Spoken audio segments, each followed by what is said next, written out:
Okay, we have been talking about how timer one works, and before we move on to the next stage of kind of that discussion, I wanted to kind of define a few terms that we use when we talk about the function of timer one.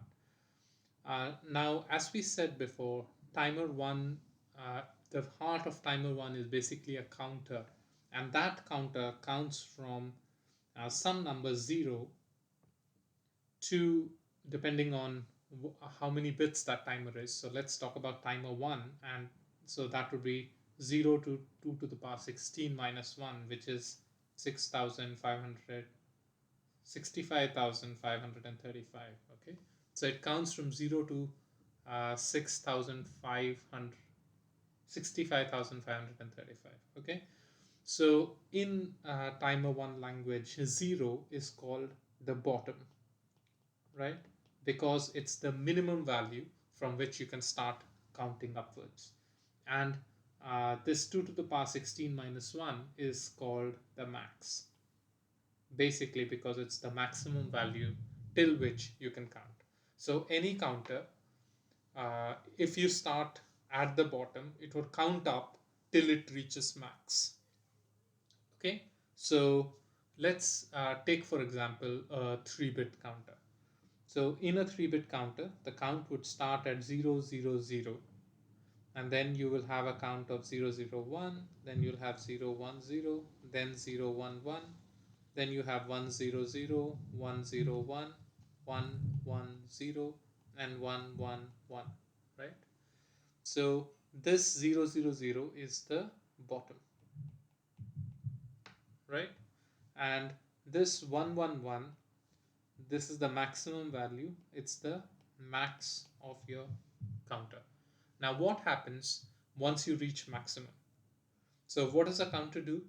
At every step it increments the count by 1. So basically this 111, this maximum number, is incremented by 1. So if you increment it by 1, what's the number that you get? What you get is 1000, right? So you have this extra bit coming in play. So if it is a 3-bit counter, so if you have a 3-bit counter, now you have a 4th bit here, and there is no place to put that 4th bit in. So this is called the overflow. Okay, and if you ignore this overflow, you can see that this number 000 is the same as the bottom. So basically after 111, you have basically reached this state. Of course, you have ignored the overflow bit, right? Is that okay? So in a count, the counter counts.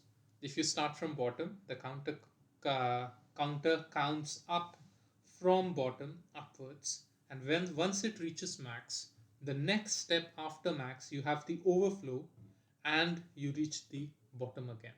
So this is how the count keeps going. Now, sometimes in a counter, what you can do is there are some modes, and we will be talking about that a little later. Uh, we have something called the top.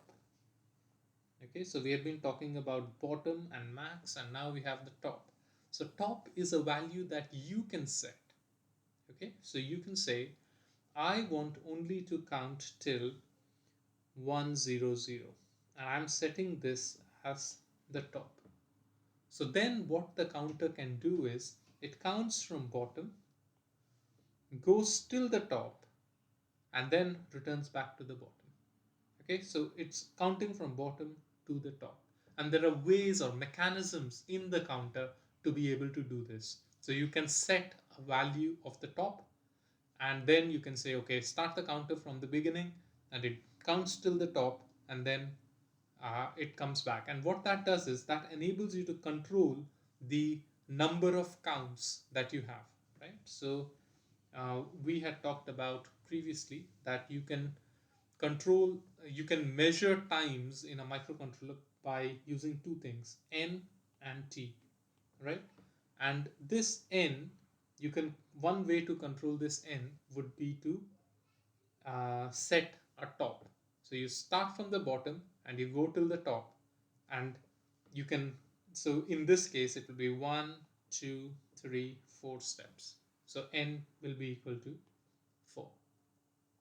Another way to control n would be to say, okay, I'm not going to start from the bottom, but I'm going to start from some other number. So I can start the count, let's say from 0, 1, 0, and I count till overflow happens. Okay, so from 0, 1, 0, I go till I do, so then my next count is going to be 0, 1, 1, and then I have 1, 0, 0, then I have 1, 0, 1, 1, 1, 0, 1, 1, 1, and the next step is going to be the overflow, right? Where, oh, not, okay, let me just, so where I actually go to 0, 0, 0. So how many steps is that?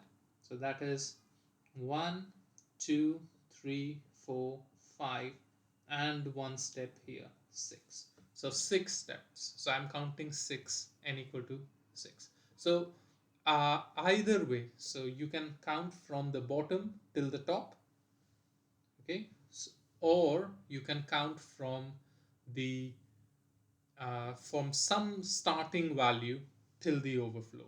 So there are these two ways, basic ways of counting using timers.